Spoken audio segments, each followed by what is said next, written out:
મહેસાણાથી સમાચાર મહેસાણાના બહુચરાજીમાં પણ મેઘરાજાએ ધમાકેદાર બેટિંગ કરી છે।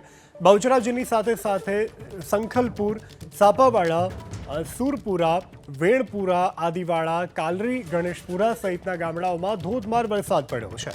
આજે રાજ્યમાં 138 તાલુકામાં મેઘમહેર નોંધાઈ છે। તે અન્યવે મહેસાણાના બહુચરાજીમાં પણ મેઘરાજા મન મૂકીને વરસ્યા। મેઘરાજાએ તોફાની બેટિંગ કરતા બહુચરાજી સહિત આસપાસના ગ્રામ્ય વિસ્તારો કે જે જળ તરબોળ થઈ ચૂક્યા છે।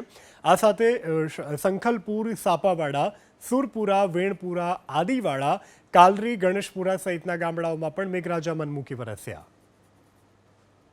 મહેસાણાના બેચરાજી તાલુકાની અંદર જે રીતે વરસાદનું આગમન થયું ને વરસાદના આગમન બાદ હું ખેતરોના દ્રશ્યો બતાવવા જઈ રહ્યો કઈ રીતે ખેતરો તળાવની માફક ભરાઈ ગયા છે।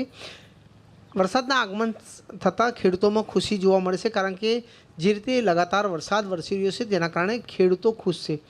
ખેતરોની અંદર પાણી ભરાયા છે તેના પણ આ દ્રશ્યો જોઈ શકો છો।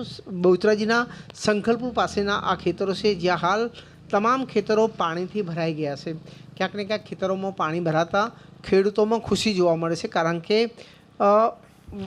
વરસાદ થવાના કારણે ખેડૂતોનો પાક છે તે ક્યાંક ને ક્યાંક સુધરશે, વાવણી સારી થશે, જેને લઈને ખેડૂતોમાં ખુશી છે। જે રીતે લગાતાર વરસાદ વરસી રહ્યો છે બેચરાજી તાલુકામાં, ત્યારે વધુ એકવાર વરસાદ વરસ્યો છે જેના કારણે ખેડૂતો ખુશ જોવા મળી રહ્યા છે। હારૂન નાગોરી, એબીપી અસ્મિતા, મહેસાણા।